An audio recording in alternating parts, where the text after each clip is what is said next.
Some hot takes. This is news to me, but I'm here for all of it.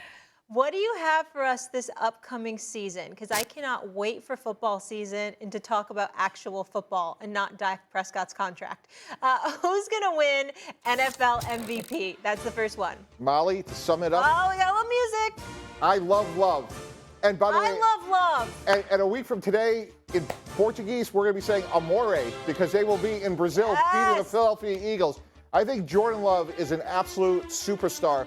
How he finished the season was incredible, and he's only going to get better. 18-1 in terms of touchdowns to interceptions.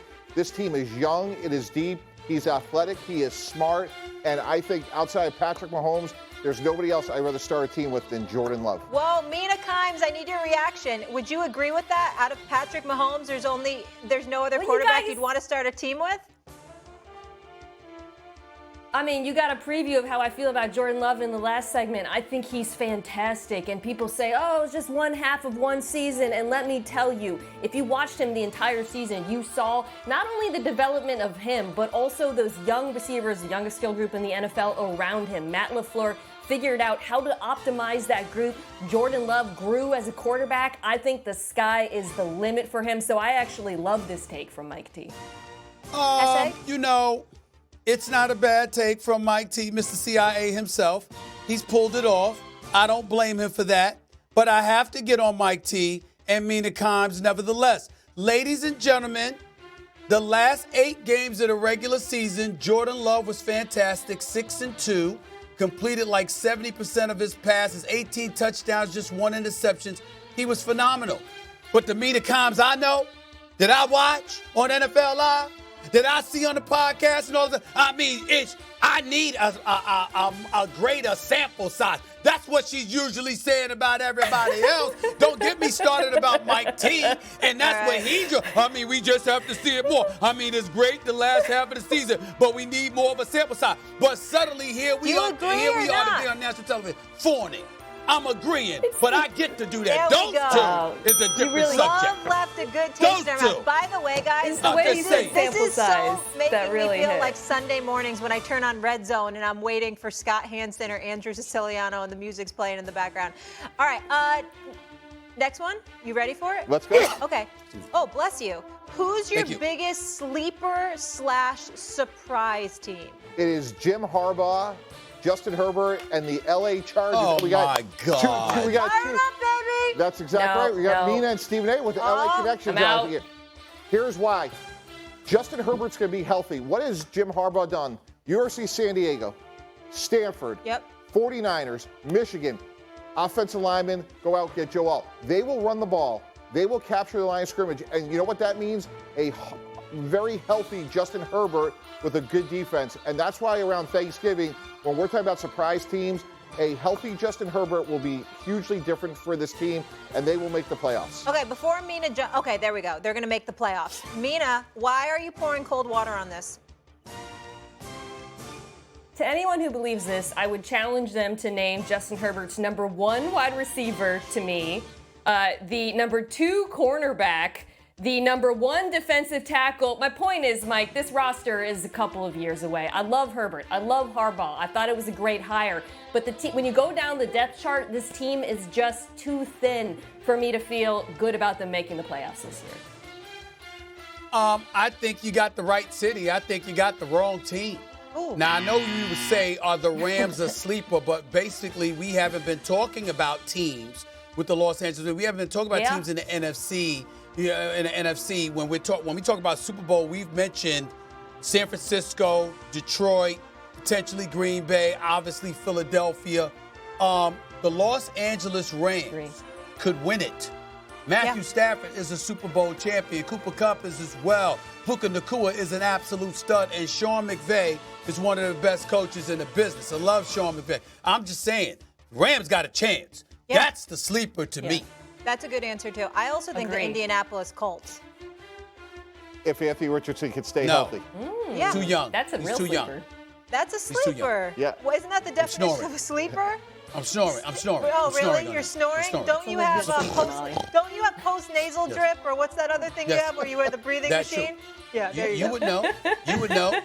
You would know. That's how you sound in the morning sometimes before you get on the air. You know how you can do it. I actually, I really don't sound nasal. Yeah, that's right. You always got the sniffle, Smiley, when you're walking into the office. Now, when you get in the chair, you're a pro. But before you get in that chair, you're always walking around sniffling and drinking tea or something. Okay, and you're always cranky, and then the light comes on, and somehow magic happens. All right, you got another one? Hey, cheers. Cheers to the weekend, yeah. Okay. I got to get Stephen A on the matcha train, though. He's still drinking black tea, way more antioxidants.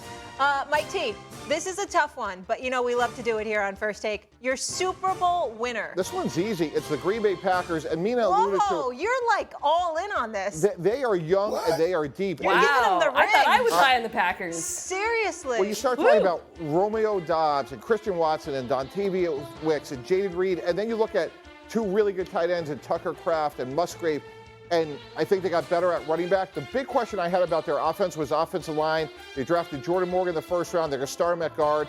And then on the other side of the ball, Rashawn Gary came off ACL 2 years ago. I think he'll be much better with Lucas Van Ness. So to me, when you talk about a team that's going to be young to begin the season, but get better as the season goes along, I like Detroit and Green Bay in the NFC Championship game and the NFC North showdown.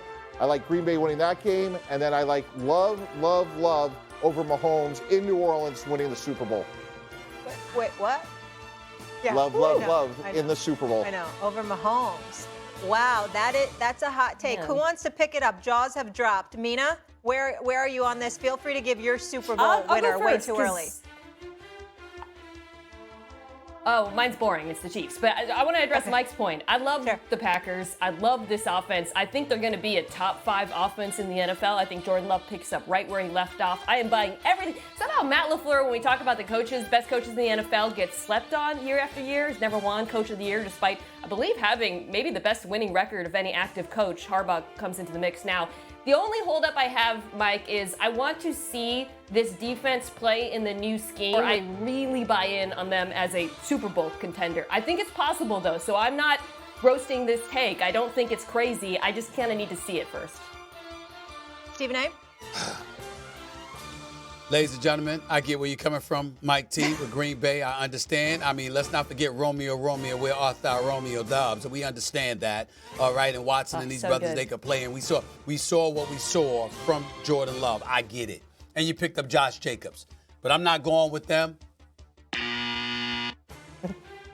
I'm going to pick a rematch, once again, a trilogy between the San Francisco 49ers and the Kansas City Chiefs. Detroit is knocking again. Boring. But I'm gonna go with. I just think. Me too. I think this is their last. Yeah. God, Molly, I think this is their last dance. I think this is their last dance. You know the Godfather doesn't get better by the third one. Come on. Stephen, I got a question. Where's Trent Williams going to be a week from Monday?